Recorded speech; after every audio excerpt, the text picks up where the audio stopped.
বলাটাই স্বাভাবিক যে আমরা এখানে একটা প্রোগ্রামে এসেছি কিন্তু টিবি রোগ নিয়ে বলতে এসেছি কিনা, তবুও যখন বলতে এসেছি কিছু বলতেই হয়।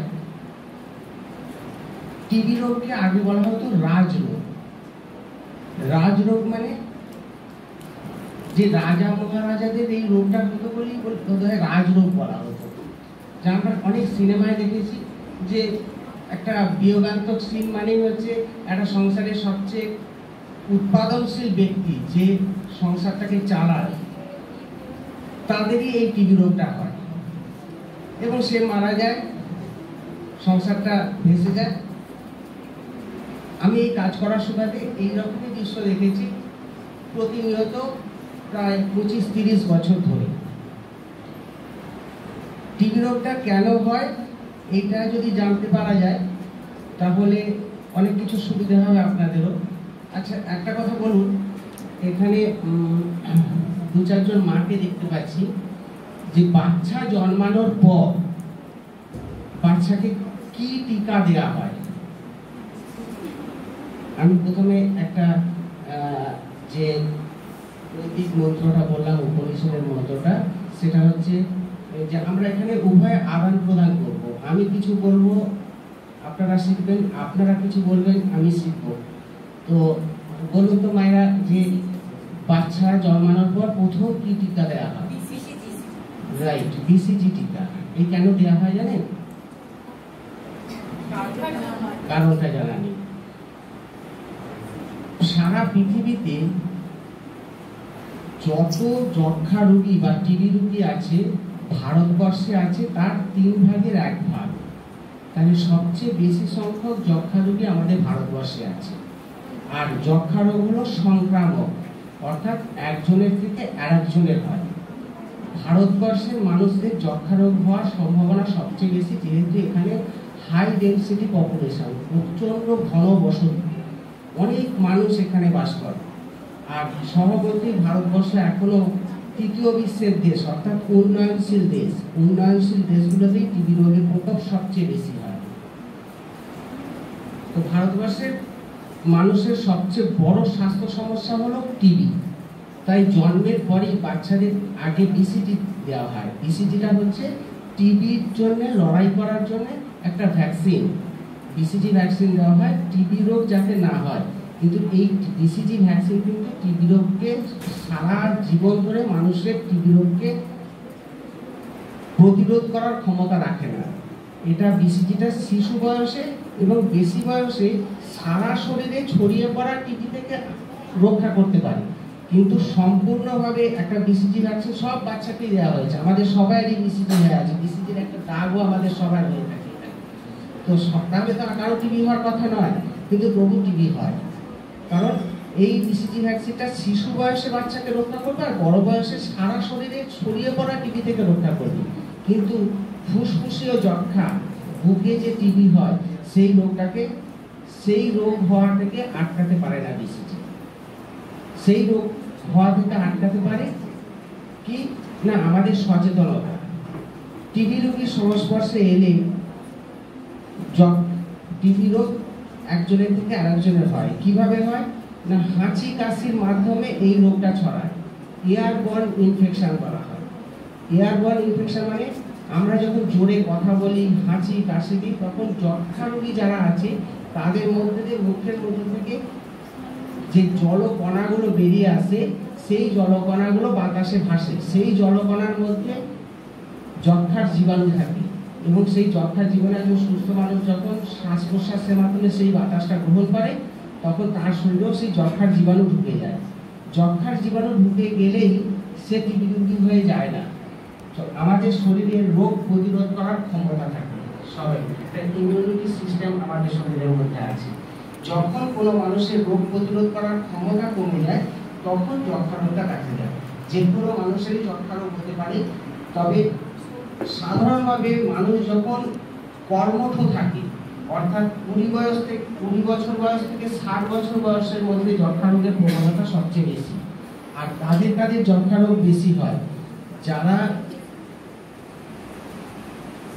যাদের মধ্যে ম্যালনিউট্রিশন অর্থাৎ অপুষ্টি আছে। অপুষ্টি থাকলে রোগ প্রতিরোধ করার ক্ষমতা কমে যাবে।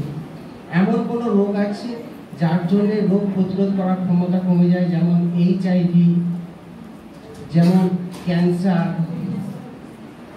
যেমন হাঁপানি টানের অসুখ, কিডনি খারাপ হয়ে যাওয়া, কারো অঙ্গ প্রতিস্থাপন করা হয়েছে, এই রকম লোক, বা কাজের সুবাদে যারা পাথর খাদানে কাজ করে, যারা ধুলোবালির মধ্যে কাজ করে, যারা পাথর কাটার কাজ করে, পাথর ভাঙার কাজ করে, এই সমস্ত লোকের মধ্যে, আর অত্যন্ত অতিরিক্ত যারা মদ্যপায়ী, ধূমপায়ী, এই সমস্ত মানুষদের মধ্যে যক্ষ্মা রোগের প্রবণতা সবচেয়ে বেশি।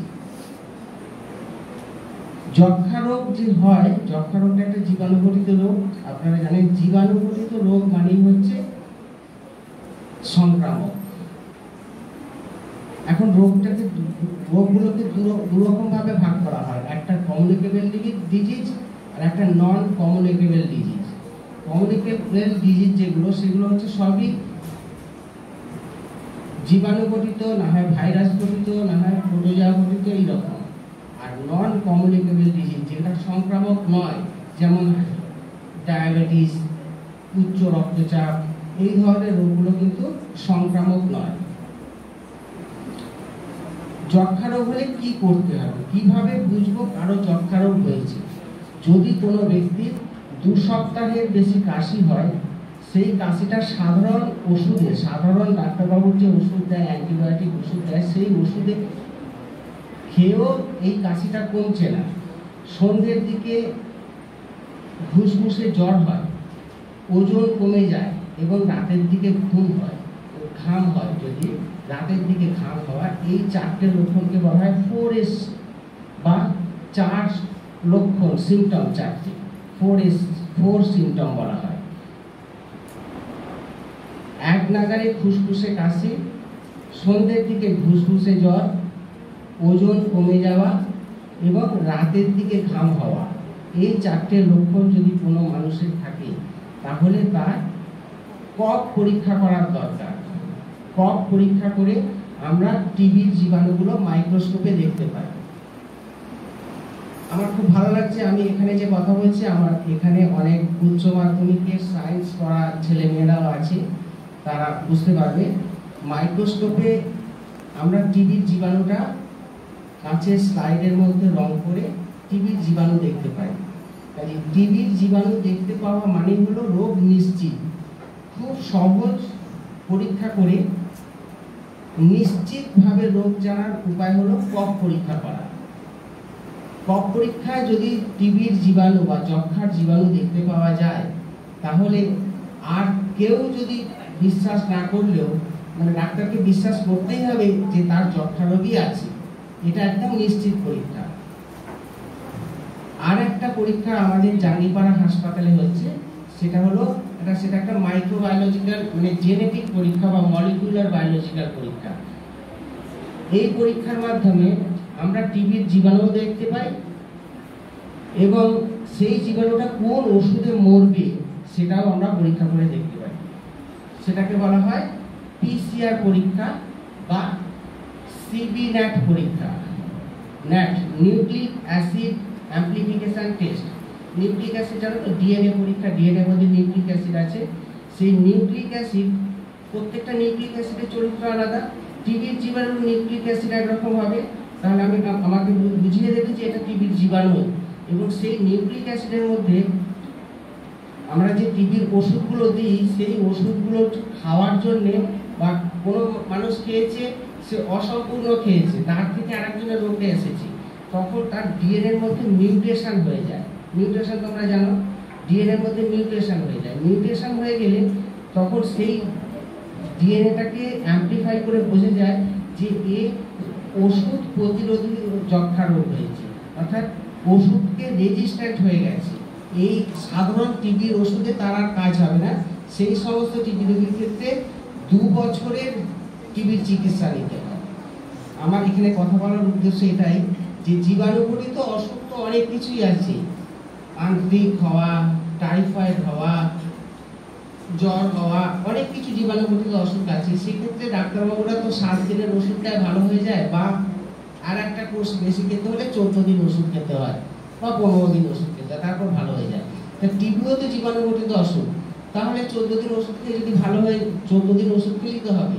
কিন্তু না, টিবির জীবাণুটা চরিত্রটা এমনই, টিবির জীবাণুর গায়ে একটা মাইকোলিক অ্যাসিডের একটা আবরণ থাকে, একটা স্টার্চের মতো আবরণ থাকে, যার ফলে ওষুধটা ওখানে কাজ করে না ভালোভাবে। এবং 4 রকমের অ্যান্টিবায়োটিক টিবির ওষুধ দিয়ে চিকিৎসা করতে হয়, এবং সেই ওষুধটা 6 মাস ধরে খেতে হয়। সমস্যাটা এখানেই আপনাদের এটাই বলা যে টিবি রোগের চিকিৎসা করতে গেলে সাধারণ রোগের চিকিৎসার মতো নয়, এটা টানা 6 মাস টানা এক নাগারে ওষুধ খেয়ে যেতে হয়। 2 মাস ওষুধ খাওয়ার পর রোগীর এত ভালো লাগে যে তার সমস্ত কষ্টগুলো চলে যায় এবং তার শরীরের ওজন বেড়ে যায়, তার খিদে ভালো হয়ে যায়, জ্বর কমে যায়, কাশি হয়ে যায়।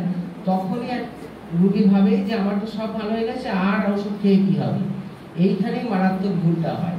সে যে ওষুধ খাওয়াটা বন্ধ করে দেয়, তারপরে আবার রোগটা যখন আবার নতুন করে রিল্যাক্স করে, তখন আর সেই আগের ওষুধে কাজ হয় না। সাধারণ যে ওষুধগুলো টিবির জন্য দেওয়া হয় সেই ওষুধে আর কাজ হয় না, তখন তাকে DRTB বা ড্রাগ রেজিস্ট্যান্ট টিবি হয়। সেই ড্রাগ রেজিস্ট্যান্স টিবি হলে তাকে অনেক বেশি অ্যান্টিবায়োটিক দিতে হয়, যে অ্যান্টিবায়োটিকগুলো কেমোথেরাপির মতো, এবং যেটার ফলে তার শরীরের অন্যান্য অঙ্গগুলো যেমন কিডনি, লিভার, চোখ, এইসব গুরুত্বপূর্ণ অঙ্গগুলো ড্যামেজ হয়ে যায়। সেই জন্য কোনো লোকের টিবি হয়েছে জানলে আপনারা তাকে পরামর্শ দেবেন যে ডাক্তারবাবুর কথা মতো যেন এক নাগারে 6 মাস ওষুধটা খায়, মাঝপথে যেন চিকিৎসা বন্ধ না করে। আর আপনাদের একটাই মেসেজ দেওয়ার কথা যে কাদের সন্দেহ করব টিবি হয়েছে, যেটা বললাম 4S, ফুসফুসে কাশি, ঘুসঘুসে জ্বর। এটা হজরততে পড়েছেন না? হ্যাঁ, দেখুন সে হজরততে সুকুমার রায়, তাই তো? সে কিন্তু বিজ্ঞানী নয়, ডাক্তারও নয়, সে কিন্তু টিবি রোগীর কথা বলে গেছে। ঘুসঘুসে কাশি, ফুসফুসে কাশি, ঘুসঘুসে জ্বর, ওটা বলা আছে মাঝরাতে ব্যথা। মাঝরাতে না, ওটা হবে 5 রাতে ব্যথা। অ্যাকচুয়ালি 5 রাতে ব্যথা, বুড়ো তুই মর, তাই তো? কথাটা তাই আছে না? তো এই ফর্মুলাটা, ফুসফুসে কাশি, ঘুসঘুসে জ্বর,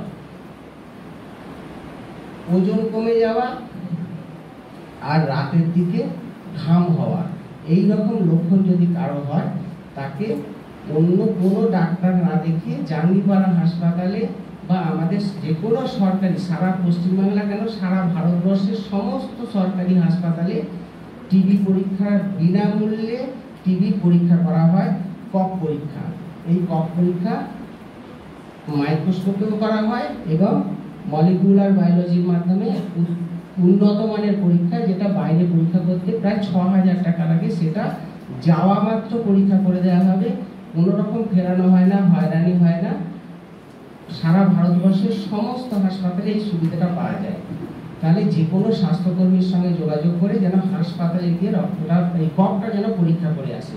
কফ পরীক্ষা করেই একমাত্র টিবি রোগ নির্ণয়ের সঠিক উপায় হলো কফ পরীক্ষা করা। মোটামুটি টিবি নিয়ে আপনাদের বলার মতো যা, সেটা আমি বললাম। আপনাদের যদি কোনো প্রশ্ন থাকে টিবি সংক্রান্ত, তাহলে আমাকে করতে